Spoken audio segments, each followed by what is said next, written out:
अनूप जी, आपका बहुत स्वागत है। बहुत बहुत धन्यवाद। कैसी हैं आप? आपसे मैं आपके प्रोग्राम में पहले भी आया हूँ और जब जब आता हूँ जी बस मजा आ जाता है। आप इतना अच्छा कंडक्ट करती हैं अपना प्रोग्राम की, मजा आ जाता है। मशहूर गजल गायक लेजेंड श्री अशोक खोसला जी से के सारे लिसनर्स और जो वॉच कर रहे हैं, सारे म्यूजिक लवर्स, उनको सबको मेरा बहुत प्यार भरा नमस्कार और बहुत बहुत शुभकामना। तो लीजिए, आपके सामने मैं लेकर आती हूँ हमारे आज के guest, renowned flute player Baljinder Singh ji, जिनको आप सब बल्लू फ्लूट के नाम से जानते हैं। जी, थैंक यू आपके शो में बुलाने के लिए बहुत बहुत आपका धन्यवाद।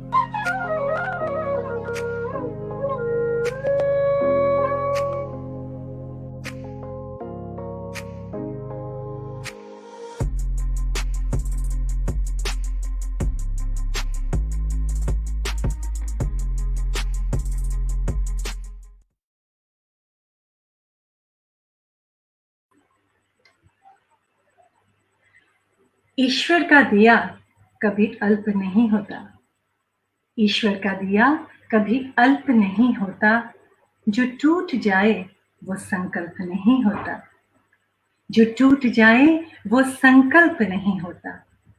हार को लक्ष्य से दूर ही रखना मेरे दोस्त, हार को लक्ष्य से दूर ही रखना मेरे दोस्त, क्योंकि जीत का कोई विकल्प नहीं होता, जीत का कोई विकल्प नहीं होता।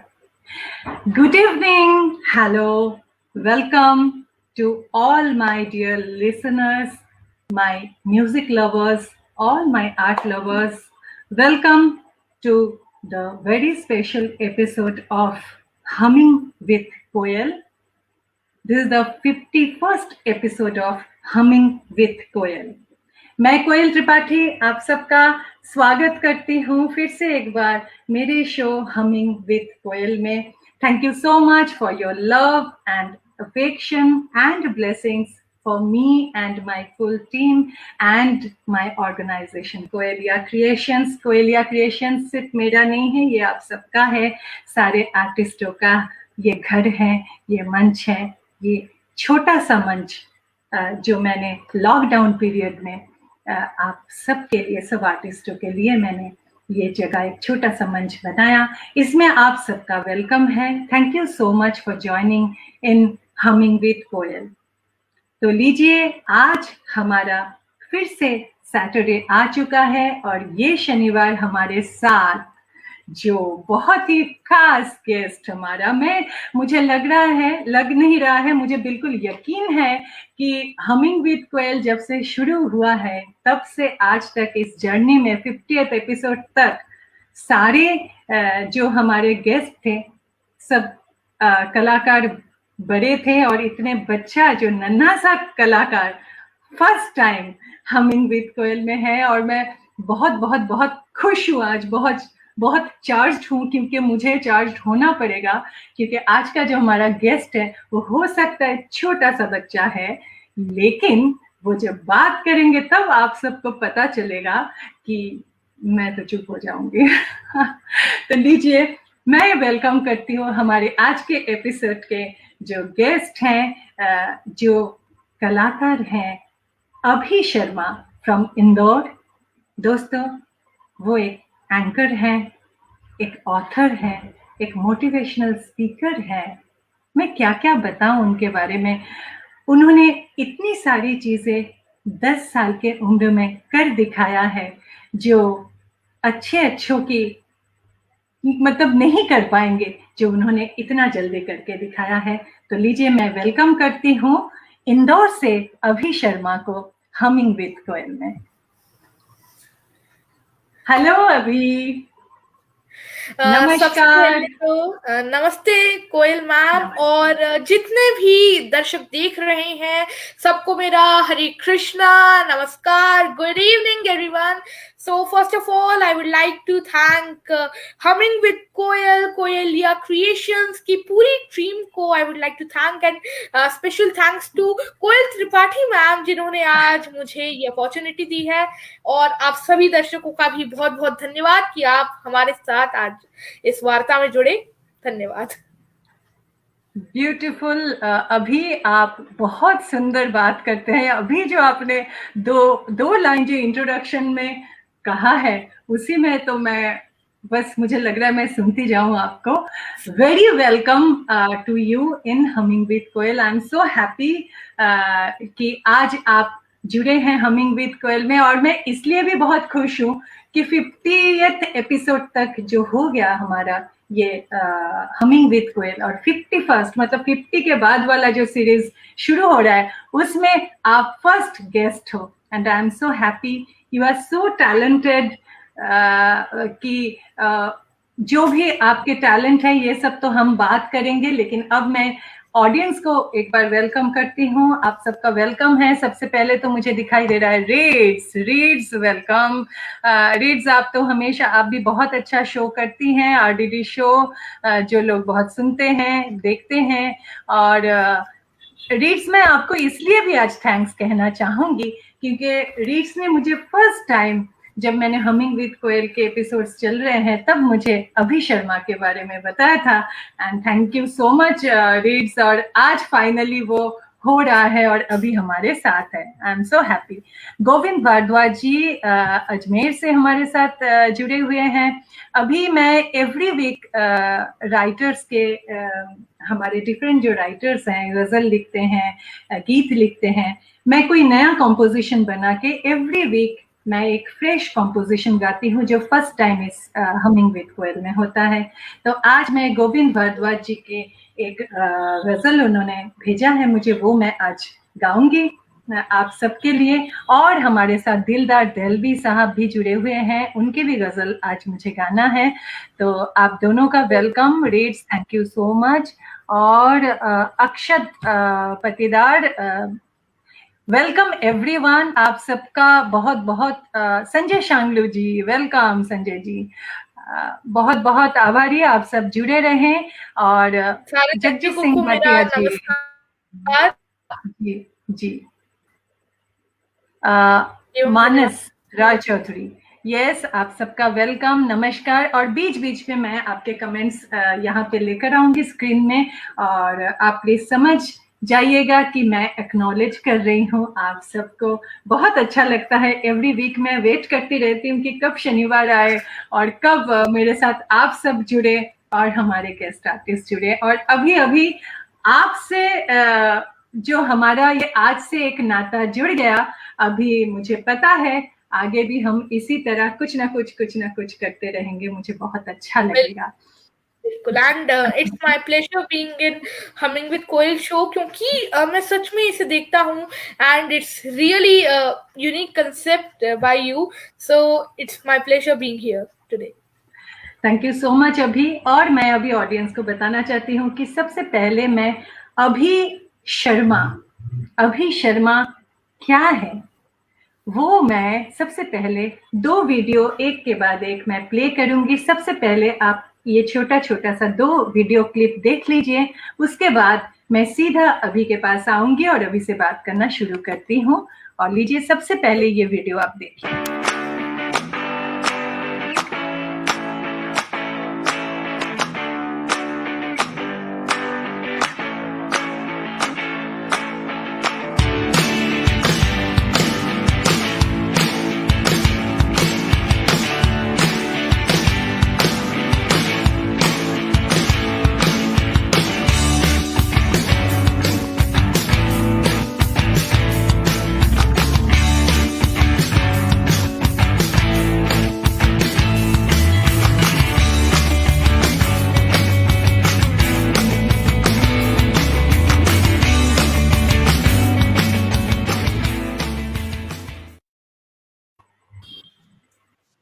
मैं सेकंड वीडियो दिखाती हूं। मिलवाते हैं अभी शर्मा, जिन्होंने रामायण सीरियल देखकर खुद ही सरल भाषा में रामायण लिख डाली। इनकी उम्र महज 10 साल की है। अभी आगे चलकर देश के प्रधानमंत्री बनना चाहते हैं और देश से भ्रष्टाचार को खत्म करना चाहते हैं। मिलिए अभी शर्मा से। ये इंदौर के अभी शर्मा हैं। जिस उम्र में बच्चे कार्टून देखने में मग्न रहते हैं, उस महज 10 साल की उम्र में अभी शर्मा ने कमाल कर दिखाया, जो एक मिसाल है। दरअसल लॉकडाउन में लोग अपने अपने तरीके से अपनी हॉबी को धार देने में जुटे थे। वहीं अभी ने रामायण सीरियल देखकर अपने ही शब्दों में और बेहद सरल भाषा में रामायण की नए सिरे से रचना कर दी। इतवार की रात को मुझे ऐसा लगा कि दिव्य अनुभूति हुई कुछ। मुझे ऐसा लगा कि सपने में माता सरस्वती आई और उन्होंने मुझे इस रामायण का पहला छंद दिया। उन्होंने पहला छंद दिया। उसके बाद फिर मैं 2 घंटे तक लिखता चला गया और फिर 250 में से मैंने 50 छंद उसी दिन लिख डाले और फिर 10-12 दिन में मैंने इसका विधिवत समापन कर दिया। Wow, amazing. तो आप सब समझ गए होंगे कि क्यों मैंने ये 2 वीडियो सबसे पहले प्ले किया, ताकि आप सबको थोड़ा सा झलक पता चले कि अभी शर्मा ने इतनी छोटी सी उम्र में, 10 साल की उम्र में क्या क्या उसने कर दिखाया है। तो अभी मैं सबसे पहले आपसे ये पूछना चाहूंगी कि 2 साल के उम्र में आपने कई श्लोकास, राइम्स, इंग्लिश पोएट्री, ये सारी चीजें जानने के साथ साथ, बोलने के साथ साथ बैंक और एटीएम, इन सब के बारे में भी आपको 2.5 साल की उम्र में पता चल गया। तो मुझे एक बात बताइए कि किस तरह से आपकी ये जर्नी शुरू हुई और आपके मम्मी पापा ने ये आइडेंटिफाई किया कि हाँ, हमारे बच्चे में एक एक्स्ट्रा हुनर, एक्स्ट्रा नॉलेज कुछ और ही हमारे बच्चे में है। ये कब शुरू हुआ और कैसे? जी, तो बहुत बहुत धन्यवाद कोयल मैम कि आपने ये 2 वीडियोस दिखाए और इवन मुझे ये बहुत सच में पसंद आए। तो ये जो जर्नी शुरू हुई ये करीब 2 साल की उम्र का था मैं।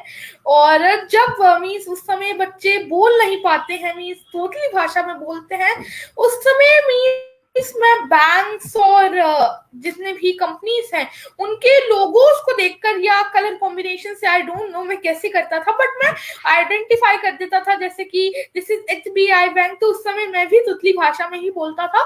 बट तो मम्मा डैडा को लगा कि हाँ या हमारा बच्चा कुछ एक्स्ट्राऑर्डिनरी है। तो उसके बाद उन्होंने देखा कि मैं धीरे धीरे जितने भी श्लोकास हैं, जितने भी श्लोक मंत्र हैं जो वो लोग रिसाइट किया करते थे, वो मुझे भी याद हो रहे हैं। जैसे कि जो हनुमान जी का अगर हम मंत्र की बात करें या जो शिव जी के मंत्र की बात करें, तो वो मुझे याद हुआ था। और फिर जब हम मम्मा और डैड मेरे स्कूल के एडमिशन के लिए गए और जब मम्मा डैडा ने ये पूरा जितनी भी चीजें हैं सब हमारी प्रिंसिपल मैम को बताई, तो उन्होंने कहा that you should go for IQ test. IQ test means हमारा जो माइंड होता है उसकी इंटेलिजेंट क्वेश्चन का टेस्ट होता है IQ टेस्ट। और एवरेज लोगों का IQ 100 से 120 तक होता है। बट जब डॉक्टर जो थे यहाँ के डॉक्टर अजय शर्मा सर, उन्होंने मेरा IQ जब चेक किया, सो दैट वाज 161 मींस 160 के ऊपर के जितने भी IQ वाले पीपल होते हैं वो पूरे वर्ल्ड में, पूरे ग्लोब में खाली 2% से भी कम लोगों के पास ये IQ होता है। और उन्हें एक्सेप्शनली गिफ्टेड चाइल्ड का जो कैटेगरी में आता है उसमें रखा जाता है। और sir Bill Gates, sir Albert Einstein और स्टीफन हॉकिंस सर जैसे जितने भी ग्रेट साइंटिस्ट थे, उनका IQ 160 था। तो तब मींस सच में by the grace of God मेरा IQ 161 था। तो सच में ये मेरे मामा पापा का पहला स्टेप था जब उन्होंने रिकॉग्नाइज किया that I am extra ordinary. उसके बाद फिर ऐसे ये जर्नी शुरू हुई। तो this was the thing. Oh my God, amazing. अभी यू आर जीनियस। आपको मैं ढेर सारा प्यार दे सकती हूँ और आपके लिए मैं प्रे करूंगी कि अभी तो आपने बस शुरू किया। अगर शुरू में आपने इतना कुछ कर दिया तो आपकी पूरी जिंदगी में आप क्या क्या करने वाले हो, हम सब वेट करें। देखिए, आपके लिए बहुत सारे लोग जुड़े हुए हैं यहाँ पे। स्टीफन स्मिथ यानी सायरा पीटर जी लंदन से जुड़ी हुई है। सायरा पीटर एक ओपेरा सिंगर हैं। She is a very I mean nice singer, बहुत अच्छा गाती हैं। और साथ ही साथ यहाँ पे शरद शांगलू देखिए कह रहे हैं आपको ढेर सारा प्यार। प्रवीण परिमल जी राइटर हैं झारखंड रांची से, वो भी कह रहे हैं आपके लिए प्यार। और अंजुम लुधियानवी जी, अंजुम लुधियानवी साहब हमारे साथ जुड़े हुए हैं। सबका आशीर्वाद आपके साथ है, सबका प्यार आपके साथ है। आप बस इस तरह से आगे बढ़ते रहिए। अब मुझे बहुत एक और बहुत धन्यवाद आप सभी का। हाँ, अब मुझे एक और बात बताइए अभी कि 2 साल की उम्र में आपने स्टेज भी शुरू कर दिया था, तो तब Yes. आपको ये तो समझ में नहीं आता था कि स्टेज क्या है, या तभी आपको समझ में आता था, या आप बहुत मजे लेते थे? मैंने जितने आपके वीडियोस देखा है उसमें मैंने देखा कि इतना छोटा सा है बच्चा, लेकिन आप इतना एंजॉय कर रहे हो, सारे श्लोकास बोल रहे हो, सारी चीजें आप कर रहे हो, आप बहुत एंजॉय करते थे तभी से। जी, तो एक्चुअली बात ये थी कि बचपन में जैसा कि इस बहुत सारे बच्चों को स्टेज फियर रहता है, बचपन से अभी तक बहुत लोगों को स्टेज फियर रहता है। तो मुझे बचपन से ही वो कहीं ना कहीं स्टेज फियर नहीं था, और मुझे कहीं भी पब्लिक में बोलने में बहुत ही अच्छा लगता था। पब्लिक देखते ही मुझे लगता था हाँ मुझे अपनी बात एक्सप्रेस करनी चाहिए। मुझे जो आपने कहा बहुत मजा आता था एक्चुअली। और जब हम अपने जो कार्य है उसे मजे लेकर करते हैं तो ऑब्वियसली आपका जो काम है वो इतना निखर कर आता है। तो सच में मुझे बहुत अच्छा लगता था। तो या मैं स्टेज शोज करता था, जब मैं 2 साल की उम्र में था तब मैं करता था। इवन आई डिड ड्राम वॉक्स। तो और जब मैं करीब आई थिंक सो 2 या 2.5 years का था तब मुझे then I was residing in Ranchi, तो तब वहां की झारखंड की जो वेलफेयर मिनिस्टर थी उनसे मुझे स्पेशल अवार्ड उस समय मिला था, और वो मेरे लाइफ का पहला अवार्ड था। तो उस समय मींस मुझे ऐसा कुछ नॉलेज तो नहीं थी that she is the welfare minister, but हाँ अच्छा लगा था, इतने सारे लोग मुझे उस समय प्रेज कर रहे थे। और ऐसे बचपन से ही बहुत सारे शोज वगैरह मैं करता हूँ। तो बचपन से ही इस एक्टिंग फील्ड, या हम बोल सकते हैं जितने भी बोलने वाली फील्ड है, एंकरिंग में मुझे बहुत ही ज्यादा इंटरेस्ट था। बिल्कुल बिल्कुल। और अभी आपके जो इंटेलिजेंस लेवल है वो कंपेयर किया जा रहा है स्टीफन हॉकिंस और एल्बर्ट आइंस्टाइन के साथ। तो ये बहुत मतलब ये कितनी बड़ी बात है, मैं क्या कहूँ। आपको क्या फील होता है ये सब सुन के? What do you feel? तो यस, तो जैसा कि अभी आपने वीडियो क्लिप में भी दिखाया था that child beats Einstein in IQ. तो सच में जब मेरा आईक्यू आया था 161, सो उस समय मैंने कहा मैं बहुत छोटा था, बट सच में मुझे बहुत ही अच्छा लगा दैट मेरा आईक्यू उस समय, मुझे ज्यादा नॉलेज नहीं थी who is Bill Gates, who is Albert Einstein, who is Stephen Hawkins, but या जब अब मैं देखता हूँ दैट सच ग्रेट पीपल और मेरा आईक्यू उनसे ज्यादा है, सो मैं तो यही मानता हूँ that this is the blessing of the supreme Lord Shri Krishna.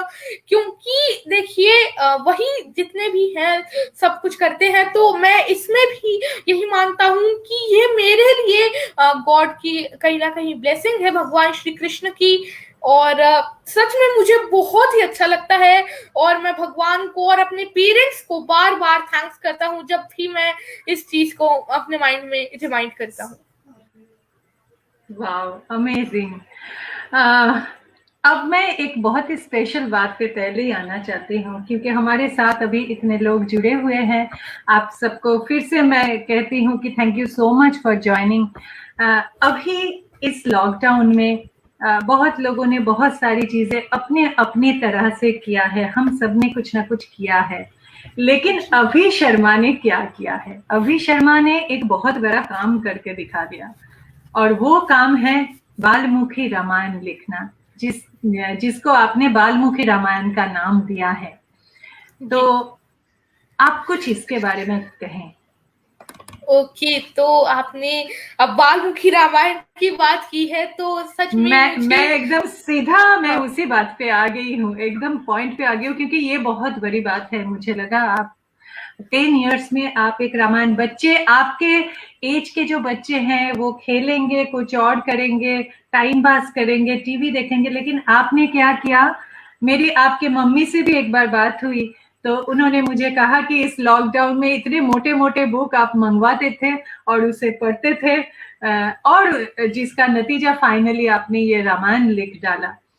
ये बहुत बड़ी बात है अभी। तो आप बताइए किस तरह से छंदों में किस तरह से आपने लिखा, आप बताइए। ओके, तो ये बालमुखी रामायण, चलिए अब आपने इसका सवाल पूछ ही लिया है तो मैं स्टार्टिंग से ही स्टार्ट करता हूँ। तो हम लोग चलिए थोड़ा करीब 1 ईयर बैक चलते हैं, जब लॉकडाउन लगा था। गोविंद सर यहाँ पर लिख रहे हैं आप बाल कृष्ण हैं, उनको बहुत बहुत धन्यवाद। ऐसा बिल्कुल नहीं है, मैं कृष्णा जी नहीं हूँ, वो कहाँ वो सुप्रीम भगवान, मैं एक तुच्छ सा बालक हूँ। और मैंने बालमुखी रामायण में भी यही लिखा है कि मैं भगवान का बहुत बहुत आभारी हूँ कि उन्होंने मुझे अपनी इस महान कथा लिखने लायक समझा। मैं तुच्छ बालक हूँ, एक कलयुगी तुच्छ बालक हूँ, मैं यही मानता हूँ। आपको मैं मानती हूँ कि भगवान किसी किसी को चूज करते हैं, जो मुझे आपके पेरेंट्स के लिए भी लगता है कि जब हमारे मतलब इस युग में कोई ऐसे इंसान पैदा होते हैं जिनमें इस तरह की बहुमुखी प्रतिभा, जो एक्स्ट्रा ऑर्डिनरी प्रतिभा है, तो शायद भगवान वो घर भी चुन के भेजते हैं, उस बच्चे को भेजते हैं उसी घर में जहाँ पे वो उसका जो निखार है वो और अच्छे से हो सकता है। मैं ये मानती हूँ, और मुझे आपके लिए भी ये लगता है कि आपके पेरेंट्स ने भी बहुत आपका साथ दिया होगा और देना ही चाहिए, क्योंकि आप है ही कमाल के। तो बिल्कुल नहीं, अभी मैं आपको पूरी जर्नी में बताऊंगा। हाँ प्लीज बताना। और कृष्ण के आप भक्त हैं, आप शायद जानते होंगे कृष्ण के मैं भी भक्त हूँ, क्योंकि मेरे जो बैले अभी कृष्ण शरणम वो बहुत ही कमाल का लोग बहुत पसंद कर रहे हैं, और चारों तरफ मैं उस बैले को लेकर, हमारे पूरा ट्रुप है, मेरा पूरा ग्रुप है डांस के, तो हम उस बैले को everywhere we perform with my group, and I play as Mirabai on stage. तो मीराबाई का कैरेक्टर मैं खुद करती हूँ। और हाँ, तो मैं मीराबाई को ढूंढते ढूंढते मैं भी, मेरा थोड़ा हंटिंग नेचर है, तो मैं भी पहुंच गई मेरता कि किस तरह से, क्योंकि ये होता है, देखिए आप तो बहुत छोटे हो, इसी में आपने इतना कुछ कर दिखाया। तो जो भी क्रिएटिव लोग होते हैं, क्रिएटिव आर्टिस्ट होते हैं, हमारे साथ कितने आर्टिस्ट जुड़े हुए हैं, इस तरह के हंटिंग नेचर तो होता ही है, नहीं तो आप कुछ नया क्रिएट ही नहीं कर पाओगे। ये तो बात है। लीजिए, बातें तो होती रहेगी, लेकिन सबसे पहले आप बालमुखी रामायण के जो आपका एक्सपीरियंस है आप बताइए। हाँ बिल्कुल, तो मैंने जैसा कि कहा कि सबसे पहले बहुत बहुत धन्यवाद संजय सर, आप भी आशीर्वाद रखिए। तो अब मैं अपनी जर्नी को शुरू करता हूँ। तो ये बात है मार्च 2020 की, मीन्स अप्रैल आई थिंक सो 2020 की, जब मीन्स पूरा एक साल पहले जब सारा लॉकडाउन लग गया था, मोदी जी ने अनाउंस कर दिया था कि आज से 21 दिनों के लिए हर जगह लॉकडाउन लग जाएगा। और फिर हमने देखा कि दूरदर्शन पर रामायण प्रसारित होने लगी, जो रामानंद सागर जी की रामायण है। तो मैंने अपनी लाइफ में मीन्स अभी तक 10 साल की उम्र तक में बहुत सारी मीन्स रामायण देखी थी, जैसे कि बहुत सारी धारावाहिकें आई थी, मैं नाम नहीं लेना चाहूंगा। बट जब मैंने रामानंद सागर जी की ये जो धारावाहिक है रामायण, मैंने जब इसे देखा तब मुझे एक दिव्य सी अनुभूति होने लगी। मीन्स क्या बताऊं मैं आप लोगों को, उस समय जो पूरा आसपास मुझे ऐसा लग रहा था कि कहीं ना कहीं कोई डिवाइन शक्तियां हैं जो मेरे आसपास मुझे सराउंड कर रही हैं। उस समय पूरा मुझे जितना भी सब माहौल है वो एकदम डिवाइन लगने लगा था। सच में बहुत ही उस समय आनंद महसूस हो रहा था, क्योंकि ऐसा डिवाइन आनंद जो मैंने उस समय महसूस किया था वो हम अपनी इन भौतिक इंद्रियों से तो कर ही नहीं सकते थे। तो मैं तो ये मानता हूँ कि उस समय में कुछ तो डिवाइन था जो मेरे साथ हो रहा था। और जब मैं रामायण देख रहा था तब एक एक उसका एपिसोड मुझे इतना प्रभावित कर रहा था। और उसमें मैं स्पेशल थैंक्स देना चाहूंगा अरुण गोविल सर को और दीपिका मैम को। उन्होंने इतना सुंदर भगवान श्री राम के हमें साक्षात दर्शन करवा दिए थे रामायण धारावाहिक में ही। तो इतना सुंदर के धारावाहिक था, मैंने एक एक पहलू को इस धारावाहिक में ध्यान से देखा।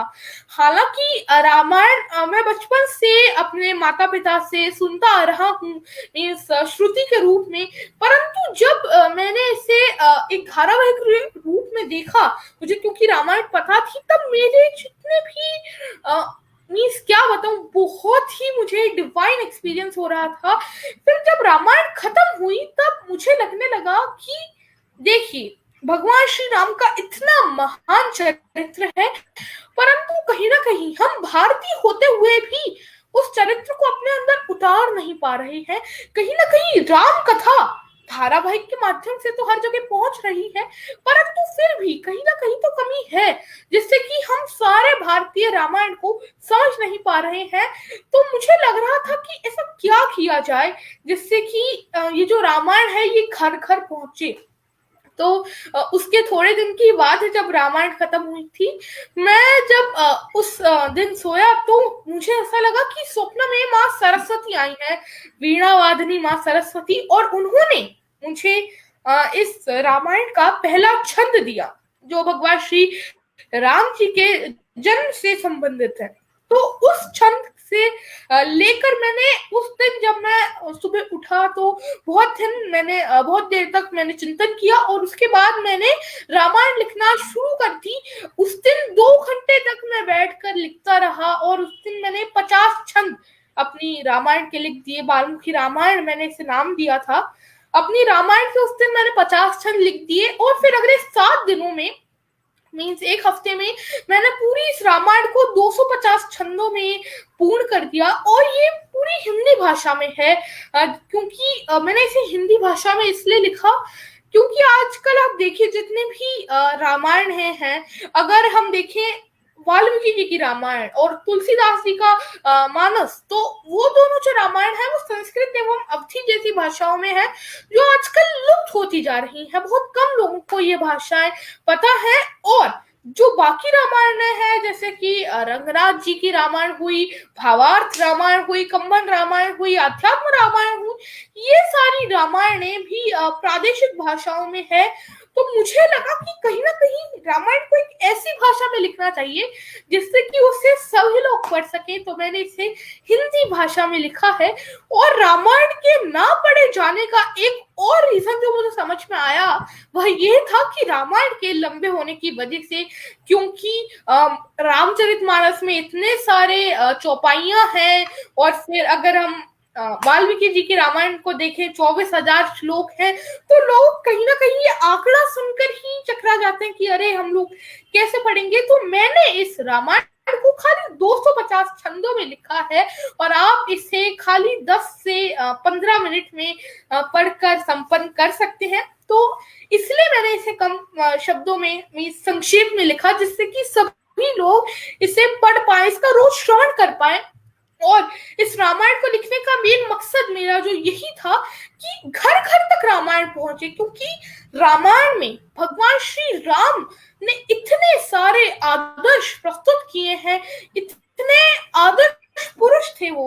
आप देखिए, एक आदर्श भाई थे, एक आदर्श बेटे थे, एक आदर्श राजा थे, एक आदर्श प्रभु थे, एक आदर्श मित्र थे, एक आदर्श हम बोल सकते हैं सेना नायक थे, वह एक आदर्श योद्धा थे, एक आदर्श शत्रु भी वह थे। तो आप देखिए, भगवान श्री राम से आदर्श पुरुष कोई हो ही नहीं सकता, एक आदर्श पति, एक आदर्श पिता। तो इसलिए ही, क्योंकि रामायण से हम लोग बहुत सारी चीजें ले सकते हैं, जैसे कि भगवान श्री राम से हम लोग सहनशीलता ले सकते हैं। कितने सहनशील थे वो, कितने पेशेंट थे। आप देखिए, आप सोचिए कि कल किसी को राजपाट मिलने वाला है और आज आप उसे कह दें कि नहीं, आपको 14 वर्ष के लिए वनवास जाना है, परंतु तब भी उनके मुख पर शिकन बिल्कुल नहीं आई। और आप सोचिए कितने धैर्य वाले थे वह, और कितने आज्ञाकारी थे। सबसे पहले माता कैकेयी के चरण छूते थे, उसके बाद माता सुमित्रा के, फिर अपनी माता कौशल्या के। तो इतने सारे संस्कार हमें यहाँ से सीखने को मिल रहे हैं रामायण में, और कहीं ना कहीं आजकल की यूथ में ये संस्कार लुप्त होते जा रहे हैं। तो इसलिए ही मैंने रामायण लिखी कि जिससे कि ये घर घर पहुंचे, हर बच्चा, हर बड़ा, हर बूढ़ा इसे पढ़े, जिससे कि वह रोज रामायण का श्रवण कर पाए और इस रामायण से जितने भी महान सीखे हैं उसे ग्रहण कर पाए, अपने जीवन में उसे उतार पाए। क्योंकि देखिए, हम भगवान श्री राम त्रेता युग में इसीलिए अवतरित हुए थे जैसे कि वह हम कलयुगों को बता सके कि कैसे एक आदर्श जीवन जीना है। तो इसलिए ही मैंने यह रामायण लिखी है। और सबसे बड़ी बात जो अब मैं यहाँ पर कहना चाहूंगा कि जब मैंने यह रामायण लिखी तो उसके बाद बहुत सारे more than I think so 72 news channels ने इस रामायण को कवरेज किया। National and international news channels जैसे कि ANI, Zee news, India TV, में ज्यादा के नाम नहीं ले पाऊंगा, उन्होंने इसको कवर किया और दिखाया all over India, all over the world. And जो अरुण गोविल सर है, जिनसे मैं इतना प्रभावित हुआ, यहाँ तक कि उन्होंने भी इसे अपनी वेबसाइट arungovil.in पर डाला और इस लिंक को शेयर करते हुए लिखा वेरी गुड। तो वो मोमेंट तो मेरे लिए means top of the world moment था कि अरुण गोविल सर ने मेरी रामायण को शेयर किया। तो सच में बहुत ही ऑसम मोमेंट था वो मेरी लाइफ का। और मैं यही कहना चाहूंगा कि यह सब भगवान की लीला है। भगवान श्री कृष्ण जो राम जी के अवतार में आए थे, इतना सुंदर यह रामायण है, तो कहीं ना कहीं यह उन्हीं की कृपा से संपन्न हो पाई है। और अब यह पुस्तक रूप में हाथ में मेरे आ चुकी है। आप देखिए, ये है मेरी बालमुखी रामायण, आप इसे देख सकते हैं। मैं आपको दिखाना चाहूंगा, ये मेरी बालमुखी रामायण है और इसे आप पब्लिश सब देखिए। अभी एक बार फिर आप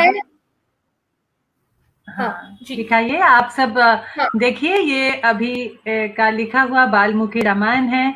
आप सब लीजिएगा इसे, क्योंकि आप सब समझ ही रहे हैं। मैं आप सबका कमेंट्स पढ़ रही थी। कमल किशोर राजपूत जी एंड वेलकम दिलदार दहलवी साहब, आप सबका बहुत बहुत स्वागत है। और आप सब यही लिख रहे हैं कि अद्भुत है, अद्भुत है। और मैं भी ये कहती हूँ, अद्भुत है। अभी आपने इतने छोटे से एज में आपने एक बहुत ही बड़ा बेड़ा आपने उठाया है। क्योंकि ये ऐसा नहीं है कि आपने कुछ लिख डाला है क्योंकि आप लिख सकते हैं, क्योंकि आप सोच सकते हैं। ये आपने ये भी सोच के साथ आपने लिखा है कि नेक्स्ट ये जो जनरेशन है, कि या अभी के जो बच्चे हैं, ये बच्चों में ये रामायण या महाभारत या हमारे जो प्राचीन जो भी हमारे पुराण या इन सब चीजों में ज्ञान भी कम है और जानने का और सोचने के लिए, क्योंकि ये बहुत बड़ा है और टफ भी है, इसको समझने के लिए मुश्किल होता है। लेकिन आपने ये उन सब लोगों को सोच के इसको सरल तरीके से आपने लिखा है और आपने ऐसा लिखा कि ये 15-20 मिनट में ये कंप्लीट हो सकता है ये रामायण। तो मैं सबको कहूंगी कि आप जरूर, और अब ये पुस्तक रूप में भी अवेलेबल है, ये देखिए। और इसको पब्लिश किया है इंदिरा पब्लिकेशंस ने। तो आप इसे अमेज़न से भी बाय कर सकते हैं। अमेज़न पर आप लिख सकते हैं बालमुखी रामायण या अवि शर्मा आप टाइप कर सकते हैं, आप वहां से भी इसको परचेज कर सकते हैं। क्योंकि मैं इसलिए नहीं चाहता कि मेरी रामायण है, मैंने लिखी है, इसकी मैं सेल बढ़ाना चाहता हूँ, बल्कि मैंने इसलिए आप लोगों को कह रहा हूँ जिससे कि हर कोई इस रामायण को पढ़े, राम जी के जितने भी आदर्श हैं उन्हें समझे। और मैंने इसे मेलोडियस वे में लिखा है, तो उम्मीद है आप लोगों को भी पढ़कर इससे आनंद आएगा। तो आप लोग, मैं आपसे रिक्वेस्ट करूंगा कि मेरी ये जो बालमुखी रामायण है आप देखिए, इसमें बहुत सारे मैं आपको कुछ पृष्ठ दिखाना भी जरूर चाहूंगा। ये मेरी बालमुखी रामायण है और इसमें ऐसे छंद हैं, मैं 2 सेकंड आपको इसमें दिखाता हूँ। देखिए, ऐसे यहाँ पर ये छंद है और इसमें बहुत सुंदर सुंदर आपको इलस्ट्रेशंस भी देखने को मिलेंगे। और इन इलस्ट्रेशंस को बनाया है मनीष ढाका भाई ने, तो उनको भी बहुत बहुत थैंक यू।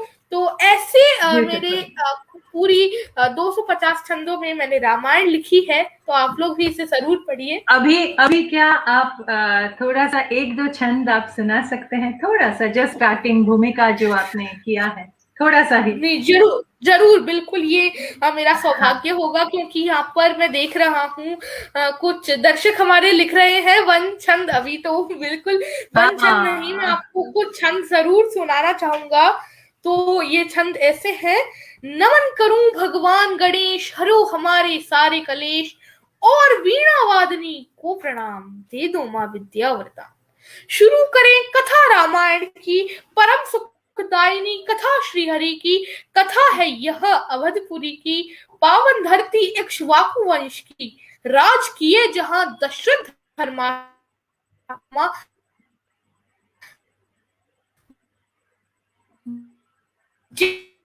जिनके घर करे पुतेवन आनी किए विनती, जन में मां धर पर छाया।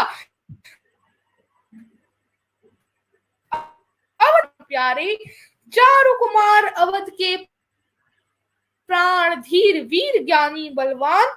फिर हुआ यज्ञोपवीत संस्कार, भिक्षाम देहि कहे सारे कुमार। सारे शस्त्र शास्त्र अध्यात्म विज्ञान, सबका लिया प्रभु ने ज्ञान, शिक्षा प्राप्ति के उपरांत। तो ये शुरू के 15 छंद थे, और ये मेरा पहला चैप्टर है, क्योंकि मैंने इसे भागों में बांटा है: राम जन्म, सीता मिलन, वन गमन, सुग्रीव मिलन, लंका वन गमन, सीता हरण, सुग्रीव मिलन, लंका दहन, रावण मरण, अवध आगमन। ये और फिर 2 और हैं: लव कुश जन्म और वैकुंठ प्रस्थान। तो मैंने इसे ऐसा 12 भागों में पूरा बांटा है, 10 भागों में, 10-12 भागों में मैंने इसे बांटा है। और ये जो जन, तो उसका ये जो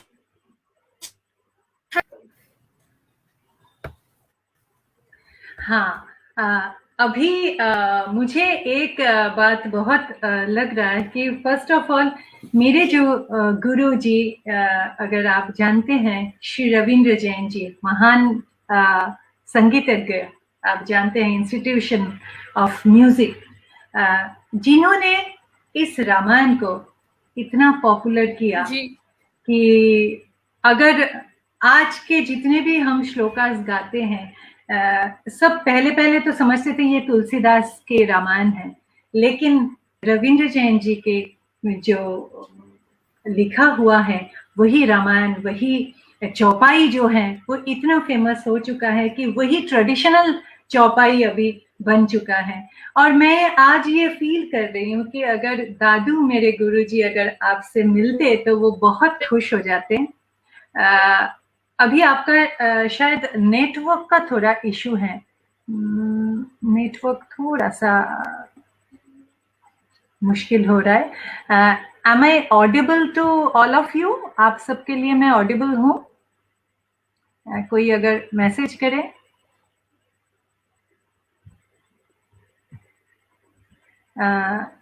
हाँ, अभी का थोड़ा सा नेटवर्क इशू है, तो आप में से कोई मैसेज करे कि अगर ठीक है तो। मेरी आवाज तो ठीक आ रही है ना आप सबको? ओके, तो लीजिए, मैं अभी तो हमारे साथ फिर से ज्वाइन हो ही जाएंगे, और लीजिए अभी आ भी गया। अभी आपका थोड़ा नेटवर्क का इशू था, कोई बात नहीं। अच्छा, थोड़ा तो मैं हो गया था, तो कोई बात नहीं, अरे कोई बात नहीं। अभी सब समझते हैं कि आजकल ये ऑनलाइन में हम लोग ये सब काम कर रहे हैं, तो ये हो ही सकता है। सब हमारे। अच्छा, मैं सबको एक और रिक्वेस्ट करूंगी, आप सब इस लाइव को प्लीज शेयर करते रहिए, ताकि अभी की बात पूरी दुनिया को पता चले। अभी मैं जो मैं एवरी वीक मैं गाती हूँ नया कॉम्पोजिशन, तो आज हमारे हमिंग विद कोयल के मंच में 2 और राइटर यहाँ पे ऑडियंस में हैं, जो बहुत ही बेहतरीन शायर हैं। एक हैं दिलदार दहलवी साहब, जो हमारे साथ जुड़े हुए हैं, आपके लिए बहुत ब्लेसिंग्स भेजा है। दिल्ली से जुड़े हुए हैं और हैं दिलदार दहलवी साहब, एक ऐसे शायर हैं जिनको शायद ही लोग मतलब ऐसा नहीं है कि कोई जानता नहीं है उनको। इतने उनके शायरी, उनकी गजलें लोग गा चुके हैं, आर्टिस्ट गा चुके हैं, और वो उनका लिखने का अंदाज बहुत अलग होता है, बहुत डिफरेंट होता है, बहुत डेप्थ होता है। तो दिलदार दहलवी साहब की एक गजल मैं सुनाऊंगी अभी आपको, और साथ ही साथ हमारे साथ अजमेर से जुड़े हुए हैं गोविंद भारद्वाज जी, तो मैं उनका भी एक रचना जरूर आप सबको आज सुनाऊंगी। ये दो गजलें मैं सुनाती हूँ, तो अभी आप हमारे साथ बिल्कुल जुड़े रहिए और आप स्क्रीन पे मैं जरूर सुनना चाहूंगा। तो आज मैं जो गाने जा रही हूँ ये बिल्कुल नया कॉम्पोजिशन है, और मैं पहली बार गा रही हूँ। दिलदार दहलवी साहब, आपकी ये कॉम्पोजिशन, आपकी ये लिरिक्स, एंड मैं ऑन करती हूँ तबला, आप सुनिए, शायद सुनाई दे रहा होगा। I think am I audible? The tabla and tantra is audible. बिल्कुल बिल्कुल।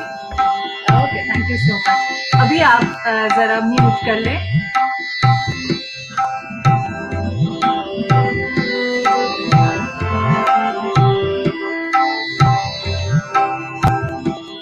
तो लीजिए दिलदार दहलवी साहब की ये रचना, ये गजल मैं सुना रही हूँ, आप सबको उम्मीद करती हूँ कि पसंद आए।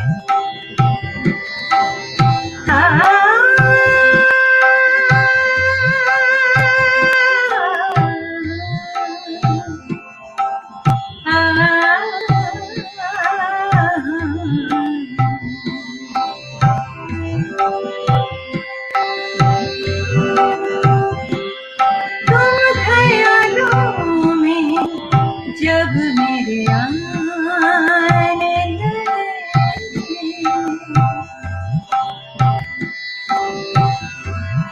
तुम ख्यालों में, जब मेरे आने लगे, खुश मौसम मुझको सुहाने लगे।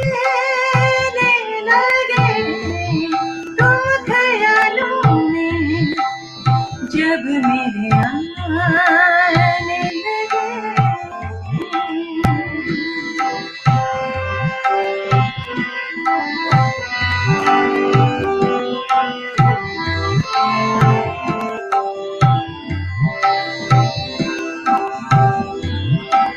जिक्र तेरा किया चांद तारों ने जब, जिक्र तेरा किया चांद तारों ने जब, जिक्र तेरा किया चांद तारों ने जब, जिक्र तेरा किया चांद तारों ने जब, अपनी किस्मत पे हम मुस्कुराने लगे, खुश्क मौसम मुझको सुहाने लगे। तुम ख्यालों में जब मेरे आने लगे,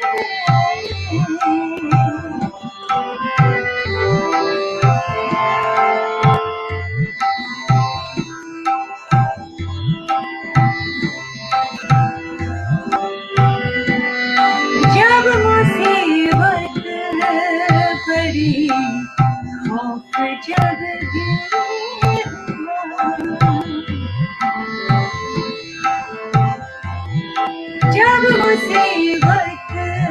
पड़ी, खौफ जब भी हुआ, जब मुसीबत पड़ी, खौफ जब भी हुआ, जाने मन तुम हमें याद आए खुश्क मौसम भी मुझको सुहाने लगे तुम ख्यालों में जब मेरे आने लगे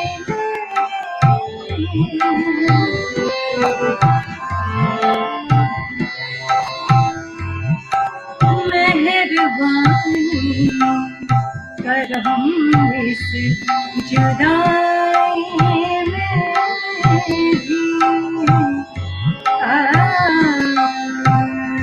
मेहरबानी करम इस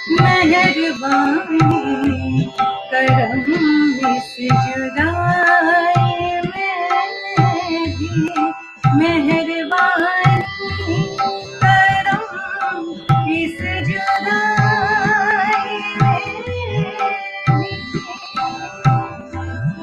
मेहरबानी करम इस जुदाई ख्वाब में आप चेहरा दिखाने लगे खुश्क मौसम भी मुझको सुहाने लगे तुम ख्यालों में जब मेरे आने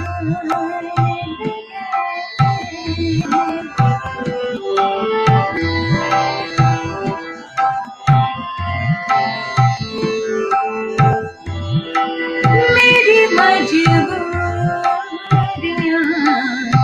मेरी खुशहालियां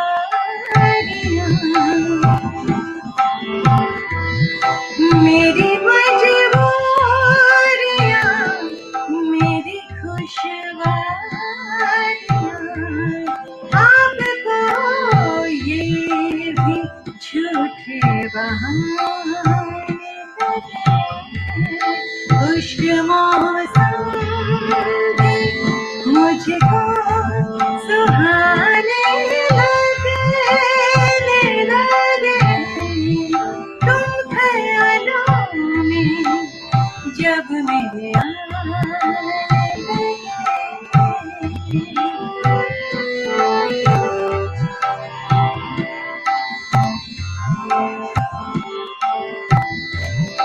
मुद्दतों बाद सोया हूँ मैं चैन से मुद्दतों बाद सोया हूँ मैं चैन से मुद्दतों बाद सोया हूँ मैं चैन से डर है कोई आकर जगाने लगे खुश्क मौसम भी मुझको सुहाने लगे तुम ख्यालों में जब मेरे आने लगे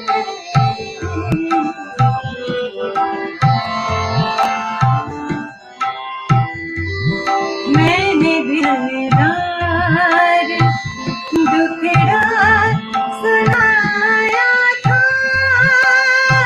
बस मैंने दिलदार दुखड़ा सुनाया था बस खुद ब खुद लोग चेहरा छुपाने लगे खुश्क मौसम भी मुझको सुहाने लगे तुम ख्यालों में जब मेरे आने लगे तुम ख्यालों में जब मेरे आने लगे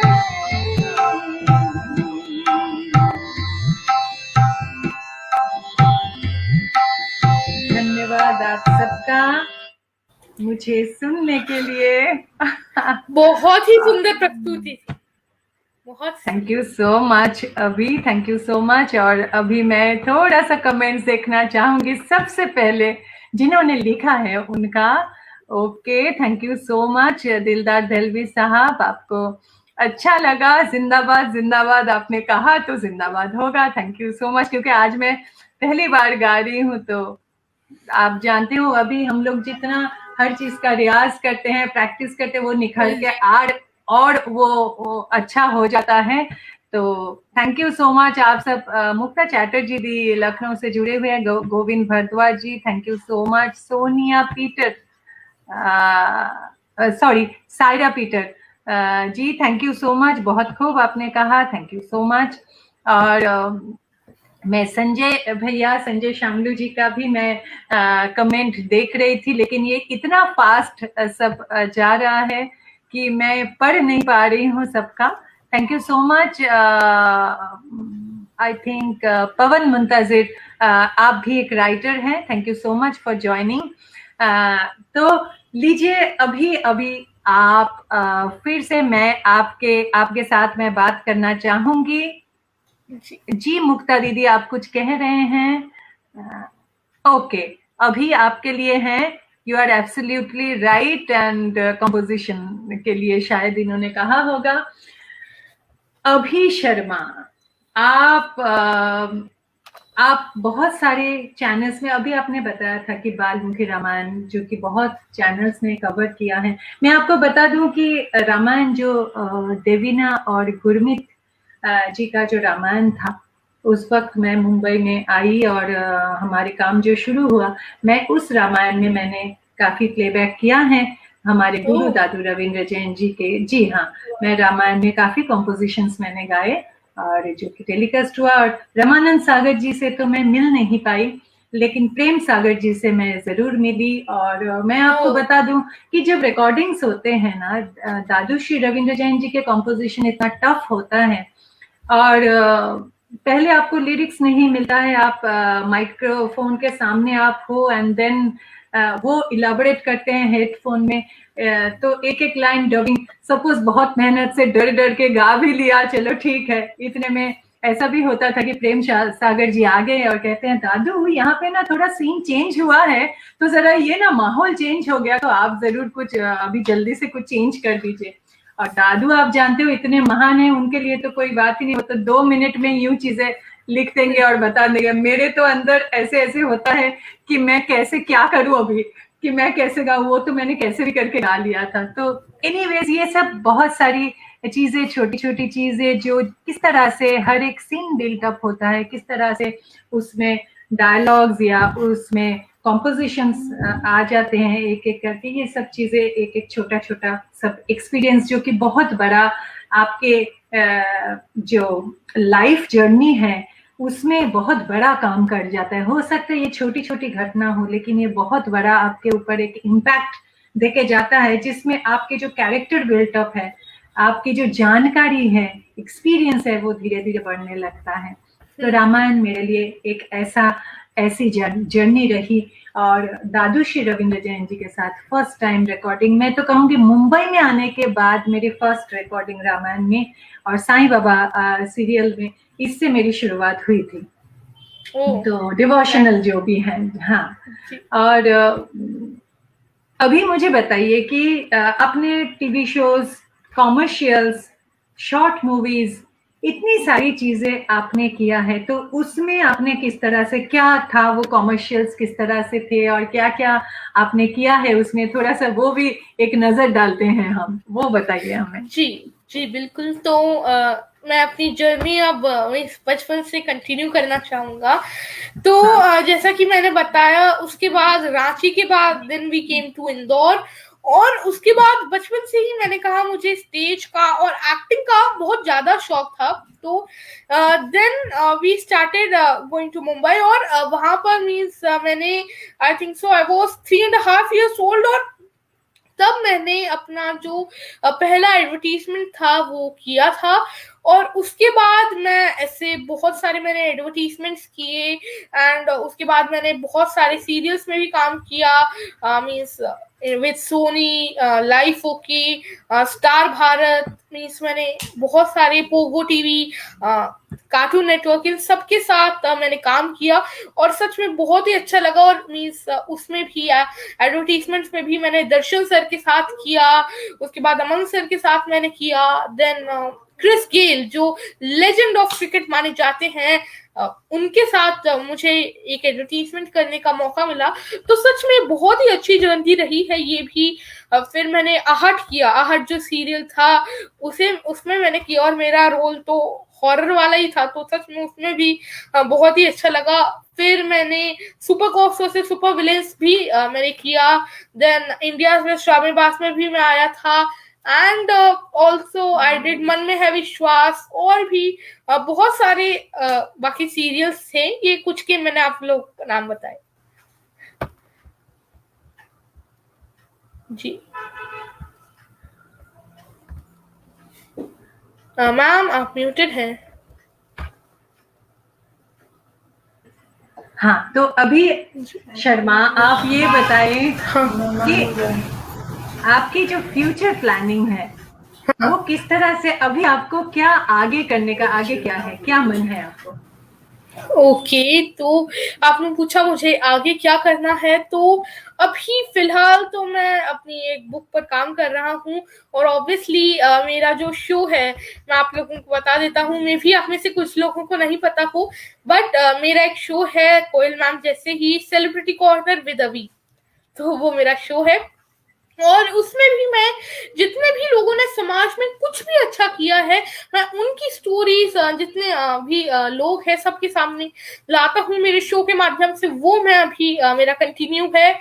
और साथ ही साथ अगर आप बात करें मेरे मीन्स एक्सट्रीम फ्यूचर की, तो उसमें मेरा जो गोल है वो तो है भारत का प्रधानमंत्री बनना। ओ हो, क्या बात है जी, क्या बात है, भारत का प्रधानमंत्री बनना। ये सोच की माया, आप प्रधानमंत्री बन के क्या करना चाहते हैं, किस तरह से सोच रहे हैं? ओके, तो प्रधानमंत्री बनकर तो बहुत सारी चीजें करनी है, नो डाउट। भारत सरकार is doing a tremendous work means हर फील्ड में, बट कुछ अभी भी कमी है, जैसे कि मैं पॉवर्टी पर ध्यान दूंगा, इलिटरेसी पर ध्यान दूंगा, पोल्यूशन पर मैं ध्यान दूंगा। प्लास्टिक पोल्यूशन आजकल इतना हो रहा है, उस पर भी काफी हद तक कंट्रोल में है, बट देन उस पर मैं वर्क करूंगा। वुमेन सेफ्टी पर मैं वर्क करूंगा और सबसे बड़ी बात जो सबसे मेन पॉइंट है, भारत में भारतीय संस्कृति वापस लाऊंगा। मींस कितना और लगता है मुझे बोलने में कि भारत में भारतीय संस्कृति हमें वापस लानी पड़ रही है, क्योंकि हम लोग मींस वेस्टर्न्स जितने भी अंग्रेजों से हम लोग पॉलिटिकली तो फ्री हो गए, बट कल्चरली हम अभी भी उनके गुलाम हैं। That's the point. तो इसलिए भारतीय संस्कृति वापस लानी है। अब क्या हो गया है, वेस्टर्नर्स हरे कृष्ण महामंत्र का जाप कर रहे हैं, वो लोग भारतीय संस्कृति को फॉलो कर रहे हैं और भारतीय जितने भी महान लोगों थे उनको एडमायर कर रहे हैं, और हम क्या हो गए हैं, अब हम पूरा वेस्टर्नर्स पर डिपेंड हो गए। दैट्स बिल्कुल सही कहा। तो वो मुझे भारत में अभी मुझे बहुत अच्छा लग रहा है कि जो चीजें सोच के मैं इन दिनों काम कर रही हूँ कुछ सालों से, वो आपने शायद जन्म से ही सोच लिया होगा और आप उस पे काम कर रहे हैं। मैं बहुत खुश होंगी अगर इन फ्यूचर मेरे कोई भी प्रोजेक्ट में हम एक साथ काम करें, क्योंकि आप इतना टैलेंटेड बच्चा हो। We all are so proud of you और हम सब चाहते हैं कि आपका बहुत बहुत बहुत ही फ्यूचर ब्राइट तो है, वो हम सबको पता है, लेकिन आप ऐसी ऐसी कुछ चीजें कर दिखाओ जो शायद ही किसी ने सोचा हो। तो बिल्कुल आपको हम सबकी शुभकामनाएं हैं। और साथ ही साथ अभी आपसे थोड़ा सा और हमें बात करना है, लेकिन मुझे एक और कॉम्पोजिशन मैं लेना चाहूंगी। हमारे साथ गोविंद भारद्वाज जी हैं, उनकी एक रचना है, उन्होंने मुझे भेजा है, ये मैं उसमें अभी अभी मैंने ट्यून किया है, कंपोज किया है, तो वो मैं सुनाती हूँ आप सबको। Sunita Sharma ji, okay, thank you so much for joining. And yes, Dildar Dehlavi साहब, आप सब ब्लेस करें अभी को। अभी हम सबका बहुत ही लाडला है और बहुत प्यार है हम सबका आपके लिए। बहुत बहुत धन्यवाद, बहुत बहुत धन्यवाद। तो मैं अभी आप सबको सुनाती हूँ गोविंद भारद्वाज जी की ये रचना। अभी हमारे साथ जुड़े रहिए। तो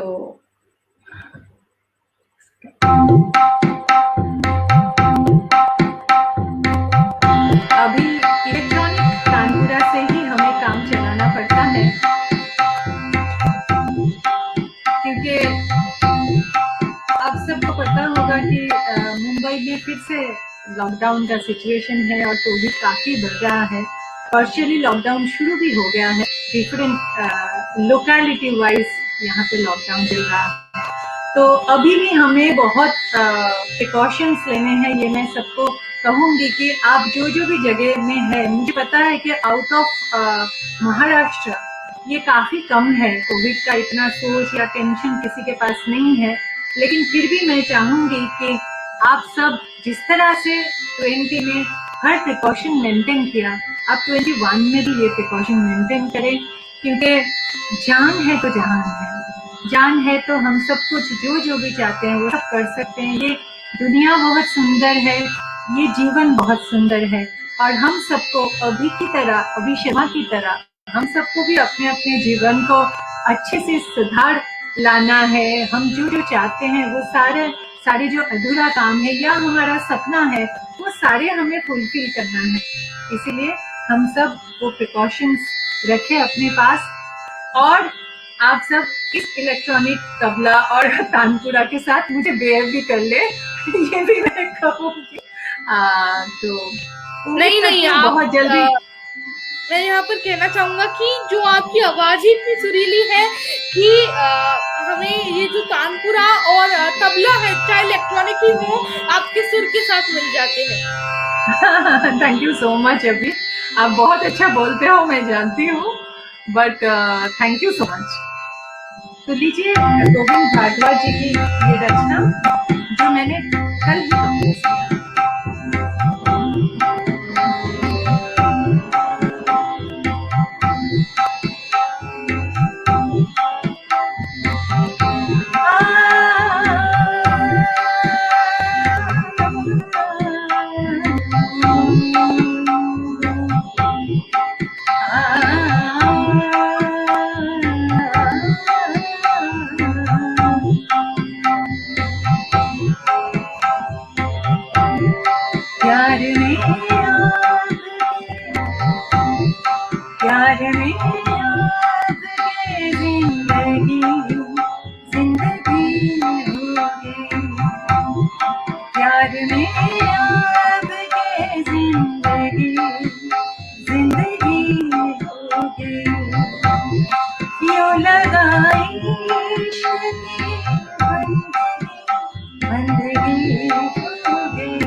जब उठी ये निगाहें मोहब्बत भरी आपकी,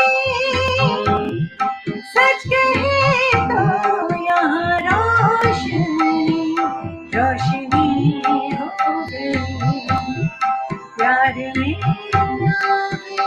जिंदगी जिंदगी हो गई।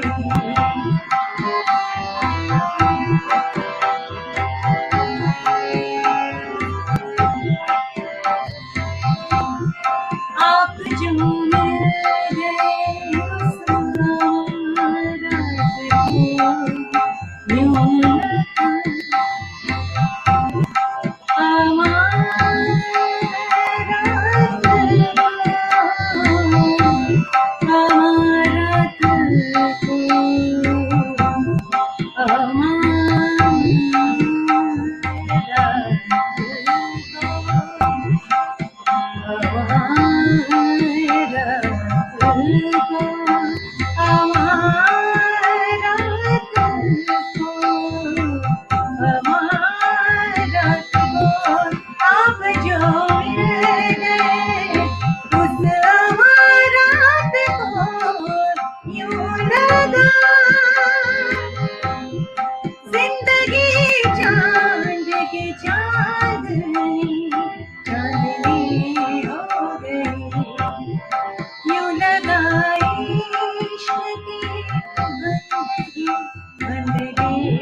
ये भी बहुत ब्यूटीफुल था। awesome. Thank you so much. और मैं एक बार देख लेती हूँ कि हमारे audience ji thank you so much for your blessings Mukta Didi always. Praveen Parimal ji thank you so much. और हमारे साथ अगर गोविंद जी आप अगर जुड़े हुए हैं तो जरूर बताइए, क्योंकि आपकी रचना है, आपने लिखा है, तो आपको कैसा लगा मुझे जरूर एक मैसेज करें, क्योंकि इतना फास्ट मैसेज जा रहा है कि मैं पकड़ नहीं पा रही हूँ। रीड्स फिर से मैं वेलकम करती हूँ। और यहाँ पे कुछ और कमेंट्स हैं। ओके, आपने शुक्रिया कहा, लेकिन आपने ये नहीं कहा कि आपको कैसा लगा कॉम्पोजिशन, ये सबसे पहले कहिए। लेकिन मुझे जो लगा मैं एक बार बताना चाहती हूँ कि इस रचना जब मेरे पास आया, आपका ये राइटिंग, मुझे इसमें देखिए एक प्यार की जो बात होती है, प्यार की जो भाषा परिभाषा होती है, ज्यादातर हम देखते हैं कि जो मेन जो होते हैं जो जेम्स जो होते हैं वो अपने प्यार की भाषा बहुत अच्छे से कह देते हैं, लेकिन जो फीमेल्स होती हैं वो अपनी बातें अपने तक ही रख देते हैं, तो वो अपनी बातें कभी खुल के नहीं बताते हैं। लेकिन जब ये जो रचना मुझे लगा, इसमें एक वो, अगर लड़की में वो बावड़ापन, ये जो इश्क एक जुनून की तरह, एक बंदगी की तरह, जब आप वंदन करते हैं उस इश्क को, तब किस तरह की उसकी कॉम्पोजिशन होना चाहिए, मुझे इसीलिए मैंने इसको गजल मैं कहूंगी, लेकिन साथ ही साथ इसमें थोड़ा सा सूफियाना टच है। अगर इसका कभी रिकॉर्ड होके जिस तरह बनता है, इसके जो अरेंजमेंट होती है उसमें एक अलग अरेंजमेंट, अलग पेशकश जरूर होना चाहिए और होगा भी। तो ये एक उस तरह की रचना है और उस तरह का कॉम्पोजिशन, इसीलिए मैंने इसको थोड़ा अलग किया है, ताकि आप सबको, उम्मीद करती हूँ, अच्छा लगा हो। जी, thank you so much Lalit Mishra ji, Akshat Patidar, Govind Bhardwaj ji, Sunita Sharma ji, thank you so much, Mukta Didi, okay, thank you so much again. आप सबका बहुत बहुत मैं शुक्रिया कहना चाहूंगी। और अभी शर्मा, अभी आप हमें ये बताइए कि आपके पास इतने सारे अवार्ड्स हैं। अभी मेरा ना इको हो रहा है, मेरी जो वॉइस है, बट आपकी आवाज मुझे तो क्लियर आ रही है। यहाँ पे इको हो रहा है, आई थिंक। जी, Govind Bhardwaj ji, thank you so much. हाँ, अभी ठीक है जी, अभी नहीं हो रहा। हाँ, अभी मैं ये कह रही थी कि आपके पास इतने सारे अवार्ड्स, इतने सारे मेडल्स, इतने सारे सर्टिफिकेट्स, इतनी सारी चीजें हैं कि मुझे लगता है इंडिया में ऐसा कोई बच्चा ना हो जिसके पास इतने सारे अवार्ड, सर्टिफिकेट्स और मेडल्स हमारे अभी के पास है।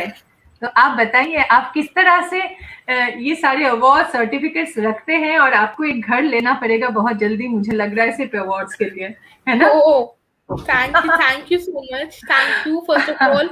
और ये जितने भी अवार्ड्स या सर्टिफिकेट्स, मेडल्स जितने भी मुझे मिलते हैं, ये सारी भगवान श्री कृष्ण की कृपा है, मेरे सारे आप सभी लोगों का आशीर्वाद है, और मेरे माता पिता की आशीर्वाद है ये, और जिसकी वजह से मुझे ये सब मिलते हैं। और हाँ, इनको अगर रखने की बात हो तो मैंने पूरी एक वॉल ऑफ फेम अपनी बना रखी है, उसमें मैं सारे सर्टिफिकेट्स मामा के साथ उसमें लगाता रहता हूँ। मींस बहुत सारे सर्टिफिकेट्स तो अंदर रखे हैं, जितने कुछ मेन है उनको फ्रेम करवा कर हम लोग रखते हैं। जैसे कि मुझे अभी जो नेशनल एक्सीलेंस अवार्ड मिला था, then pride of India award मुझे मिला है, जो 2 इंडिया बुक ऑफ रिकॉर्ड मेरे नाम है, फिर exclusive world record, international icon award, ये कुछ के नाम है।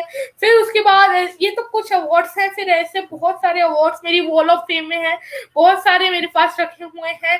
देन मेरा पूरा एक पाइप भरा हुआ है, एक पाइप पर मैंने सारे अपने मेडल्स रखे हैं, और मेरा एक पूरा, हम बोल सकते हैं, एक प्लेटफॉर्म है जिस पर मैंने अपनी सारी जितनी भी ट्रॉफीज हैं सब सजा के रखी हैं। तो बहुत अच्छा लगता है जब उन सबको एक साथ देखता हूँ, तो मार्वलस फीलिंग आती है।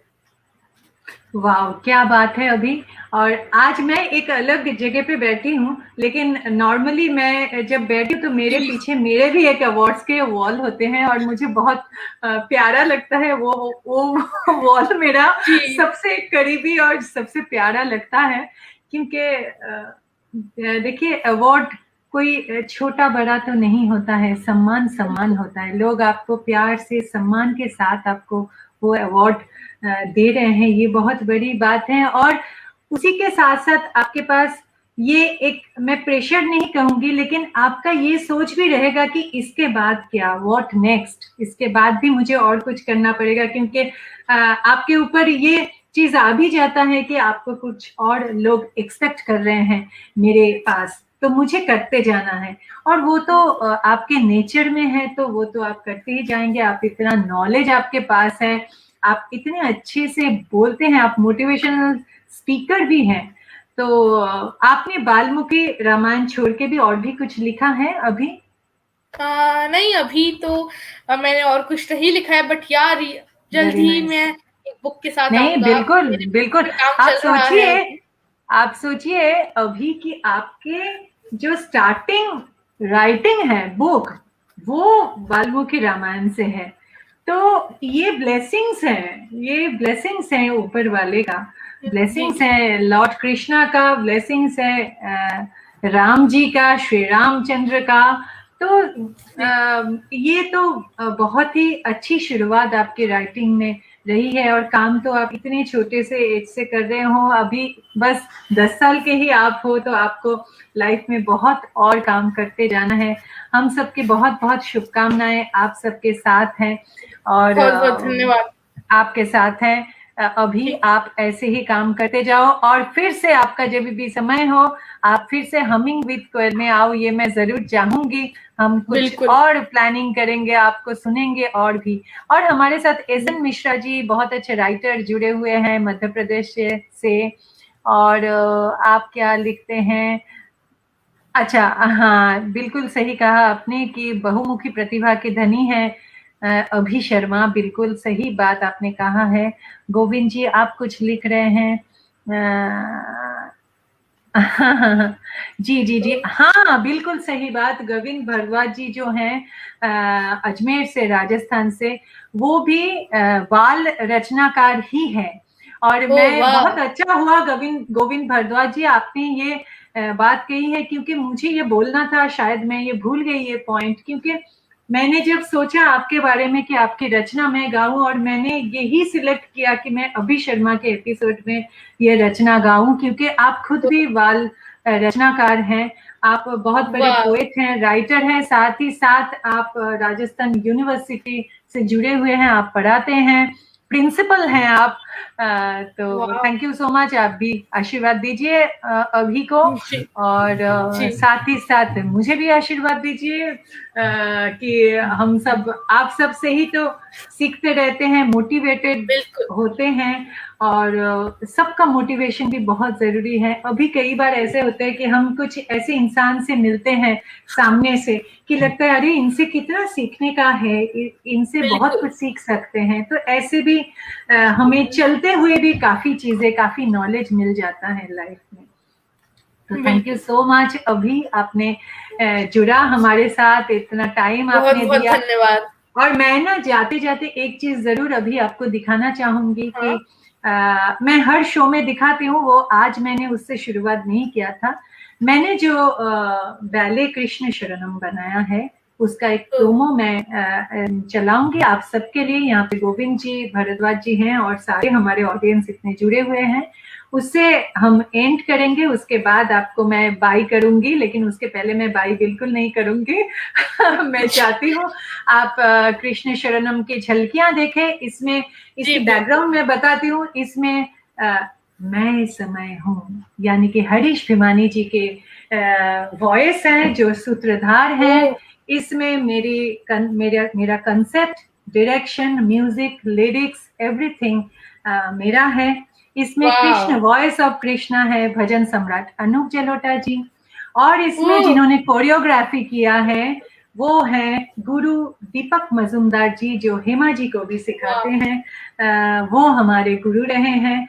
और इसमें जो किरदार जिन्होंने स्टेज में जो बैले जब ये होता है, ये बहुत ही पावरफुल प्रेजेंटेशन है। अभी आपका कभी समय हो तो जरूर आप देखिएगा। लॉकडाउन अगर नहीं होता तो हमारा मैं आपको कह दूं कि इंदौर और भोपाल में हमारा 20 में शो था इस्कॉन के साथ, जो नहीं हो गया लॉकडाउन के वजह से।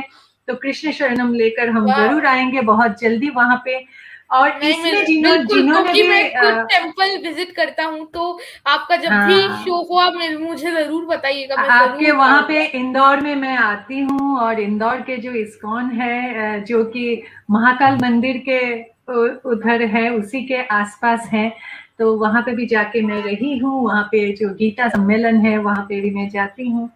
और तो आपके IIM में भी मैं आई हूँ कई बार एज अ जज। That's great. यस। तो मैं ये बताना चाहती हूँ, इसमें जो स्टेज में एक्टिंग और डांस जो है उसमें सारे हमारे बहुत ही प्यारे आर्टिस्ट हैं जो कि बहुत काम करते हैं इंडस्ट्री में. They are all professional artist and dancers. जो कृष्णा का कैरेक्टर करते हैं, जो राधा के कैरेक्टर में है, और मैं मीरा का कैरेक्टर उसमें करती हूँ. Wow. क्योंकि एक्ट और म्यूजिक डायरेक्शन में तो मैं हूँ, थिएटर के साथ मैं जुड़ी हुई हूँ.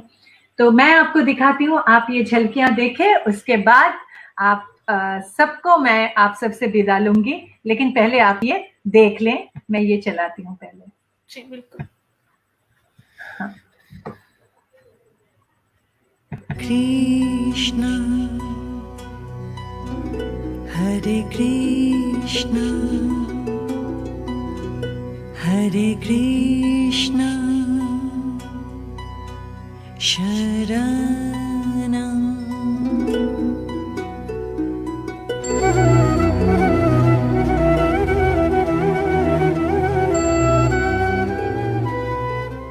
कृष्ण शरणम, द वॉइस ऑफ कृष्णा, एक संगीतमय नृत्य नाटिका.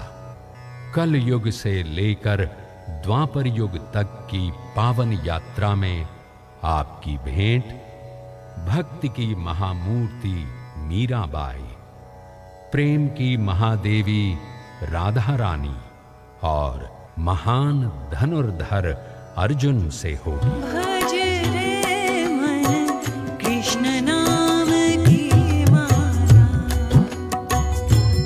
भज रे मन कृष्ण नाम की माला.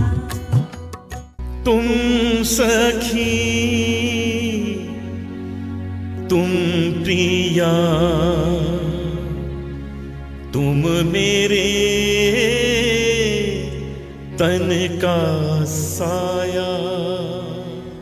हे अर्जुन, तुम तो मात्र निमित्त हो. तुम्हारा धर्म है केवल कर्म करना. श्री कृष्ण शरणं मम, श्री कृष्ण शरणं मम.